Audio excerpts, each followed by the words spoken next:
The following time period has been made available to District Attorney Jim Garrison of New Orleans to reply to an NBC News program broadcast on June 19th.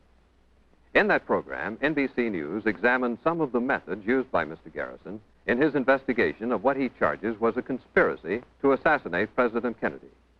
Except for the opening and closing announcements, this program has been prepared under Mr. Garrison's sole supervision. Mr. Garrison. Tonight I'm going to talk to you about truth and about fairy tales, about justice and about injustice.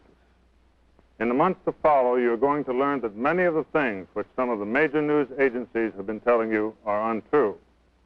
You're going to learn that although you are citizens of the United States, information concerning the cause of the death of your president has been withheld from you. In the months to come, you will learn to your own satisfaction that President Kennedy was not killed by a lone assassin. You will learn that there has been and continues to be a concerted effort to keep you from learning these facts. And you will learn, I assure you, that what I have been trying to tell you and what I'm telling you tonight is true. As children, we become accustomed to hearing fairy tales. They're always pleasant stories, and they're comforting to hear because good always triumphs over evil. At least, this is the way it is in fairy tales. Fairy tales are not dangerous for our children and are probably even good for them up to a point. However, in the real world in which you and I must live, fairy tales are dangerous. They're dangerous because they're untrue. Anything which is untrue is dangerous. And it is all the more dangerous when a fairy tale becomes accepted as reality simply because it has an official seal of approval, or because honorable men announce that you must believe it, or because powerful elements of the press tell you that the fairy tale is true. The conclusion of the Warren report that President Kennedy was killed by a lone assassin is a fairy tale. This does not mean that the men on the Warren Commission were aware at the time that their conclusion was totally untrue, nor does it mean necessarily that these men had any sinister motives. It does mean that the conclusion that no conspiracy existed and that Lee Oswald was the lone assassin is a fiction and a myth, and that it should be brought to an end. The people of this country don't have to be protected from the truth. This country was not built on the idea that a handful of nobles, whether located in our federal agencies in Washington, D.C., or in the news agencies in New York, should decide what was good for the people to know and what they should not know. This is a totalitarian concept which presumes that the leaders of our federal government and the men in control of the powerful press media constitute a special elite, which by virtue of their nobility and their brilliance empower them to think for the people. Personally, I would rather put my confidence in the common sense of the people of this country. The truth about the assassination of the president has been concealed from you long enough. Those forces which are fighting so hard today to tell you that they have examined the Warren report and that everything is fine and that our investigation has uncovered nothing, are not merely going to lose this fight, they have already lost it. Now let me tell you why President Kennedy was murdered and how he was murdered. I also want to give you a few examples which will show you how the conclusion reached by the Warren Commission is totally impossible. President Kennedy was assassinated by men who sought to obtain a radical change in our foreign policy, particularly with regard to Cuba. You recall that under President Kennedy, the Cold War began to thaw, and there were new signs of an effort on the part of the Soviet Union and ourselves to understand each other. On the map, this appears to be merely a large island off the coast of Florida. But for many men, it meant a good deal more than this. In 1963, a great variety of interests existed which not only desired an American-supported invasion of Castro's Cuba, but took it for granted that it was inevitable. In the minds of many men, this island represented a tremendous emotional landmark because they had steered their courses toward it for so long and with such intensity. In the fall of 1962, the Cuban Missile Crisis occurred. It was followed by a pronounced new attitude towards Cuba on the part of the United States.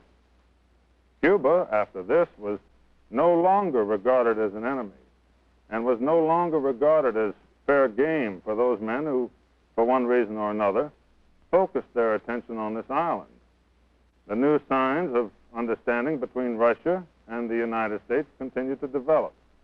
In June of 1963, President Kennedy, addressing students at the American University in Washington, told them, "We breathe the same air as the Russians." He said we should try to live together in peace on this earth. Well, at this point, some individuals transferred their hostile attention from Fidel Castro to John F. Kennedy. They planned the president's assassination, and they planned it well. The evidence indicates that he was shot at from two different directions in the rear, and also from the right front. We know that shooting was coming from two separate directions in the rear because the president and Governor Connolly were hit in the back within a split second of each other. And this necessarily had to happen with two bullets coming from two different rifles. We know that the president was being shot at from the grassy knoll area on the right front because most of the people in Dealey Plaza heard the shots coming from there, and because at least one of the president's wounds was an entry wound from the front, and because men were seen running from the grassy knoll area immediately afterwards. That's why the idea of Lee Harvey Oswald as the lone assassin of the president is a fairy tale and should be brought to an end. If you, the people of the United States, will learn the truth that the president was assassinated by men who were once connected with a Central Intelligence Agency, of course, this might reflect on the dignity of the CIA. But I happen to believe that our form of government is strong enough to survive the truth.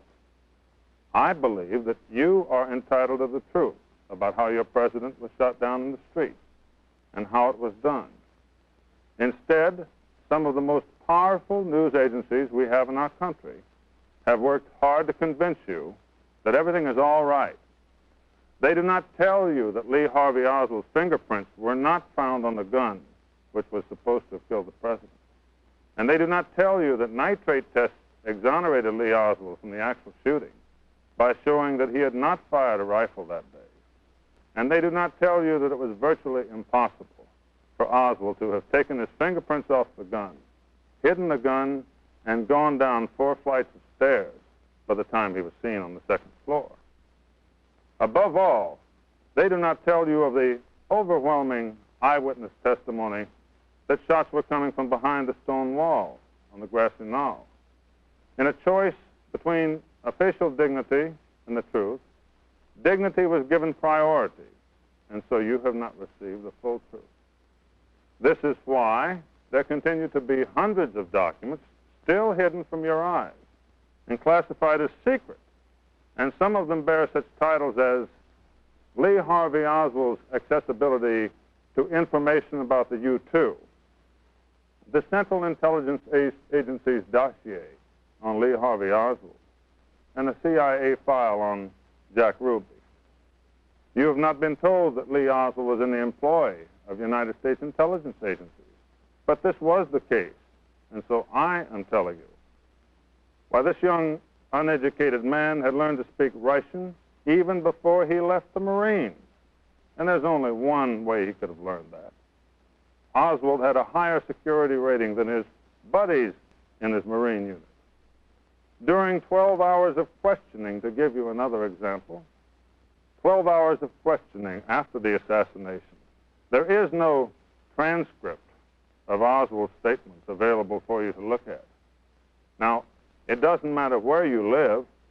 If somebody in your town steals a 1928 Hupmobile, what he says is written down when he's questioned. However, when the man who has just killed the President of the United States is questioned for 12 hours, no transcript is available. There's nothing for you to look at. And believe it or not, one of the explanations given is that the room was too small to include a stenographer. And here's something else. This case has more accidental fires, more burning of paper than any murder case in history. For example, when Oswald was questioned by a federal agent in August of 1963, the notes of the interview were later burned. You cannot see the notes made by Commander Humes concerning the president's autopsy because he burned them too. One of the questioners of Lee Harvey Oswald during the 12-hour session burned his notes. And similarly, when the Warren Commission contacted the State Department and said, with regard to Exhibit 948, we noticed that a one-page message from the CIA containing secret information is supposed to be attached to this file, and it's missing. Would you please furnish us with a copy of this missing secret document? The answer given to the Warren Commission was that the secret message about Oswald from the CIA was accidentally destroyed while being thermofaxed. This spontaneous combustion, incidentally, occurred the day after the president's assassination. I'm not even going to bother to dignify the foolishness which Newsweek and NBC and some of the other news agencies have tried to make you believe about my office. I've been district attorney of New Orleans for more than 5 years, and we have never had a single case reversed because of improper methods on the part of our staff. Nor do we rush to judgment on half-baked evidence. And the proof of that is the fact that in more than 5 years, not one defendant has walked out of the courtroom in a murder case with an acquittal. Nor have we lost a major case in 5 years. Then what is their game? Their game is to fool you. These people want the investigation stopped. They don't want a trial at all. Please believe me, they don't think we're wrong in our investigation. Obviously, if our investigation was as haywire as they would like to have you think, then you would not see such a coordinated barrage coming from the news centers in the East. Why are they so concerned? Why is it that they cannot wait until the trial comes in order to learn what the facts are? Why are they so anxious to have their own trials? They know very well that the witnesses they're presenting to you have not been testifying under oath, that they're not being cross-examined as they would be at a trial, and that the opportunities for a timely rebuttal by the state of Louisiana, which would exist at a trial, have not been provided in their untrue presentations. They know this. In my considered judgment, there has been an effort to prejudice in advance the potential jurors in the trial of this case. As a matter of fact, the National Broadcasting Company has already had the trial. The defendant was found innocent, and the district attorney was convicted.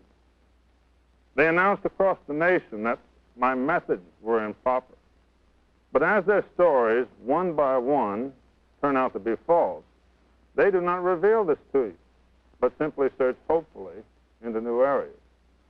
For example, Newsweek magazine had a feature article saying that my office attempted to bribe a man named Bobuff.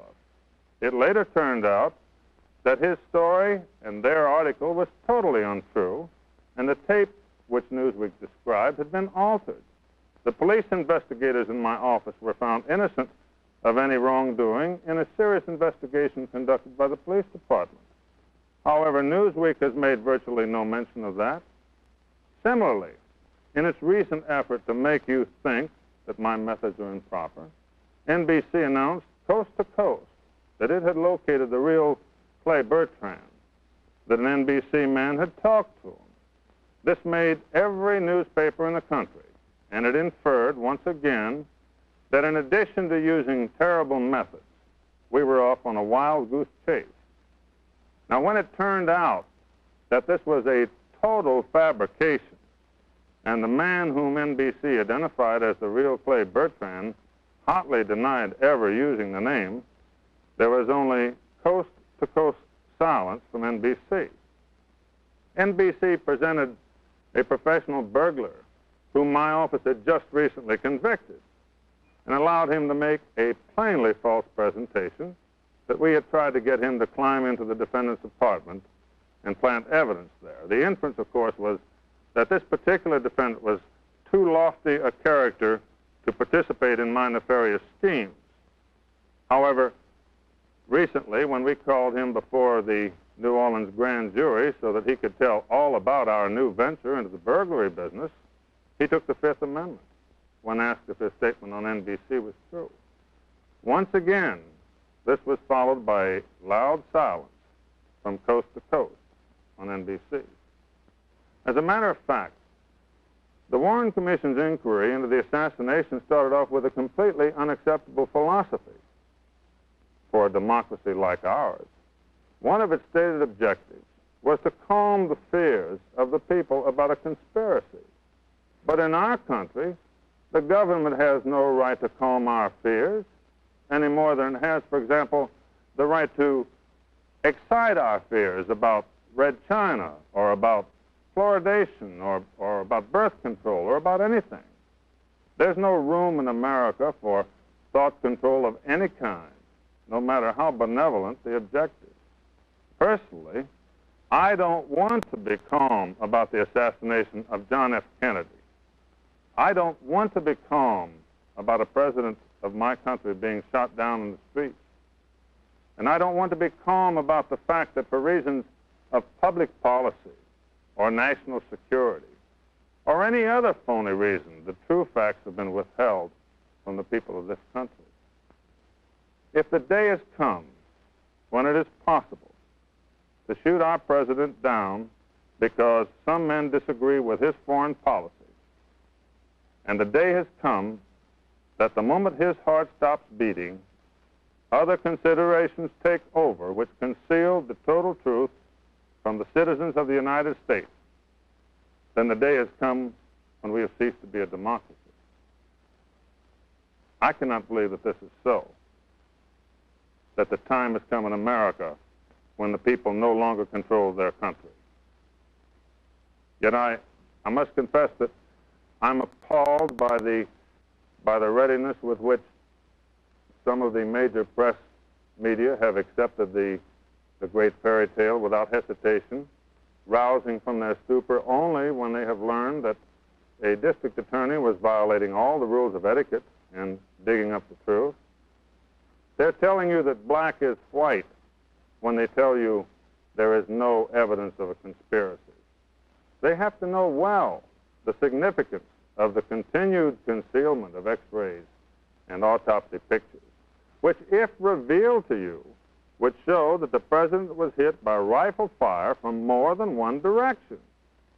And they have to know well of the hundreds of documents which remain classified secret and concealed from your view. And they're making white black when they repeatedly state that my office is using improper methods. They have to know that no DA's office in the United States would dream of operating in the way they suggest. They have to know that for years I have been a strong defender of the rights of individuals. They have to know all of this, but they have lent themselves to the all-out effort to convince you that the matter's been looked into, and anyone who raises a question now is irresponsible or a troublemaker or an enemy of the people. What's that? You say that you are an American citizen and you want to see the autopsy X-rays and you want to see these hundreds of documents that have been withheld from your view, and you want to know why these vital notes always ended up being burned? What's the matter with you? Can't you take the word of these honorable men who've looked into it for you? Let me just give you one example that shows you how impossible the single assassination theory is, which shows you the enormity of the fairy tale which you're supposed to believe in. Now, this is the Warren Commission's own diagram of the route of the bullet through Governor Connally. The bullet had to take this route in order to cause the injuries which he received. Now, the important thing to keep in mind is that the Warren Commission itself concedes that if this same bullet was not the one which also went through President Kennedy, then there had to be someone else firing. And the reason for that, just to put it very simply, is the Zapruder films have shown that all the firing occurred in 6 seconds, and yet there were a total of 8 wounds. Therefore, this one bullet has to cause 7 wounds, because one missed, and one was the fatal shot hitting the president. So, by the Warren Commission's own admission, prior to hitting the governor, this bullet had to go through President Kennedy, who is sitting back here. Now, you'll notice that the Warren Commission did not attempt to include President Kennedy in the diagram. They could not, because the total impossibility of this bullet having gone through the president also would be too obvious. In other words, by the evidence of the Warren Commission itself, it is obvious that there was other shooting going on in Dealey Plaza. Consequently, the Warren Commission has officially concluded that before this bullet came down from the sky, as it had to hit Governor Connally and all those different places, it entered President Kennedy's body from the rear and came out of his neck. I might add that the Warren Commission did not try to include the president's picture because that would have shown that the course of the magic bullet would have had to gone up in the air and come down again in order to end up hitting the governor. It is by selecting these little portions of each incident and by excluding other portions that the fairy tale is presented to you.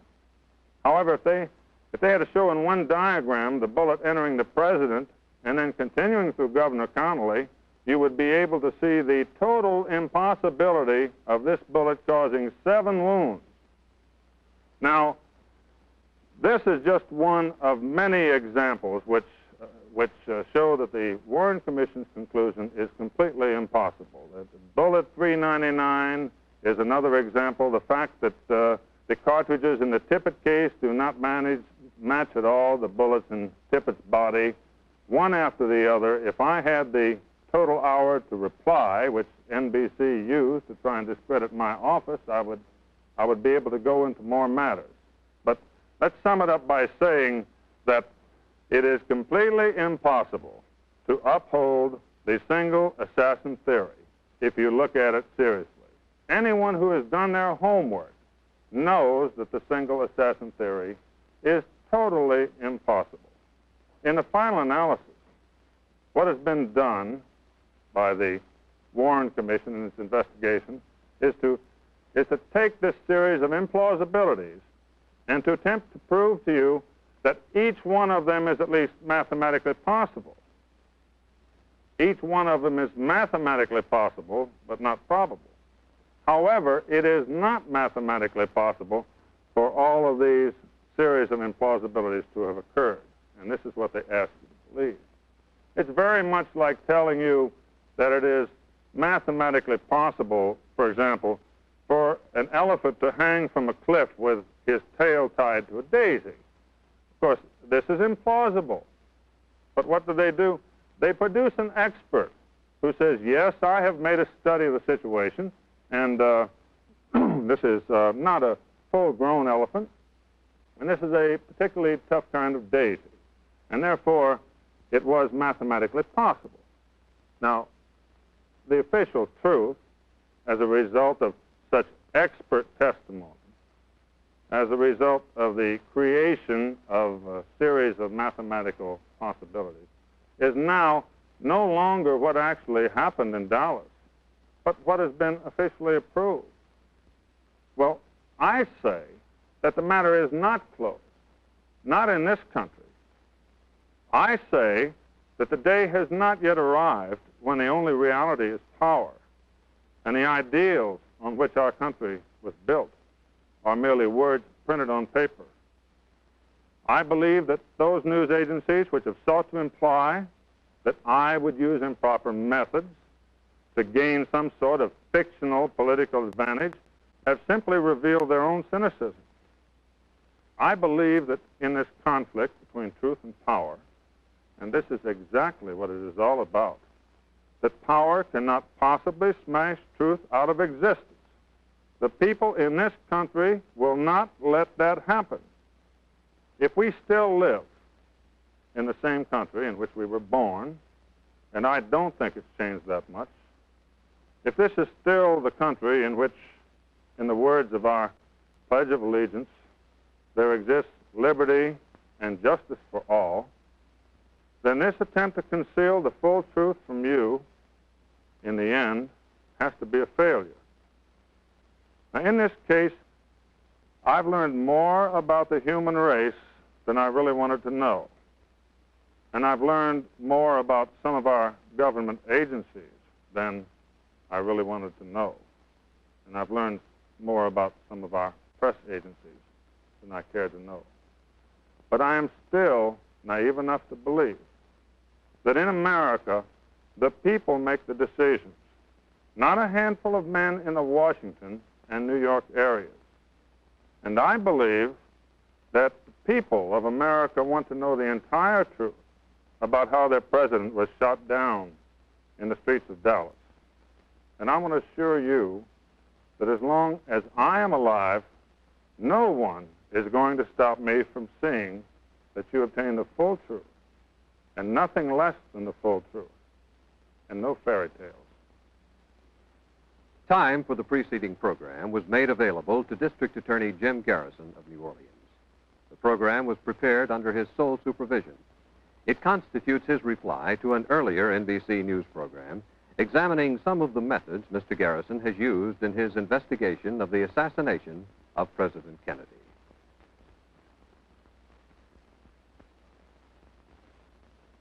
This program originated in the studios of WDSU-TV in New Orleans.